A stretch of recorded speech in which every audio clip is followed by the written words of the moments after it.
రామరాజుని discharge చేసి ఇంటికి తీసుకొచ్చి ఉంటారు. ఇంకా ఇంటి లోపలికి వెళ్తూ ఉంటే అమూల్య విశ్వ వల్ల ఇంటి దగ్గర నించొని రామరాజుని చూస్తూ ఉంటుంది. రామరాజుతో ఎలాగైనా మాట్లాడడాన్ని చాలా ట్రై చేస్తూ ఉంటుంది. ఇంకా మరోవైపు రామరాజు కూడా ఒకసారి అమూల్యాన్ని చూడాలి అని వెనక్కి తిరిగి చూస్తూ ఉంటే ఇంకా వేదవతి మీరు ఎవరిని చూడాల్సిన అవసరం లేదు, ఫస్ట్ లోపలికి పదండి అని కోప్పడుతూ లోపలికి తీసుకొని వెళ్ళిపోతూ ఉంటుంది. ఇంకా అప్పుడే అమూల్య చాలా బాధపడుతూ చూస్తూ ఉంటే విశ్వ వచ్చి ఏం చేస్తున్నావే ఇక్కడ అని అరుస్తూ ఉంటాడు. ఆగు విశ్వ అని అమూల్య చెప్తూ ఉంటే లోపలికి పద అని విశ్వ బలవంతం పెడుతూ ఉంటే అమూల్య లోపలికి వెళ్లకుండా వాళ్ళ నాన్ననే చూస్తూ బాధపడుతూ ఉంటుంది.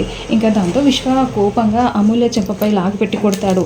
ఇంకా దానికి రామరాజుకి చాలా కోపం వచ్చి నా బిడ్డనే కొడతాడా వాడు, నా కూతుర్నే కొడతాడా అని అరుస్తూ కోపంగా వెళ్తూ ఉంటే ఆగండి, అది దాన్ని ఎవరేం చేసుకుంటే మనకేంటి, మీరు వెళ్ళడానికి వీల్లేదు అని వేదవతి ఆపుతూ ఉంటుంది. ఇంకా మరోవైపు ధీరజ్ కూడా చాలా కోపంగా విశ్వ మీదకి వెళ్తూ ఉంటాడు.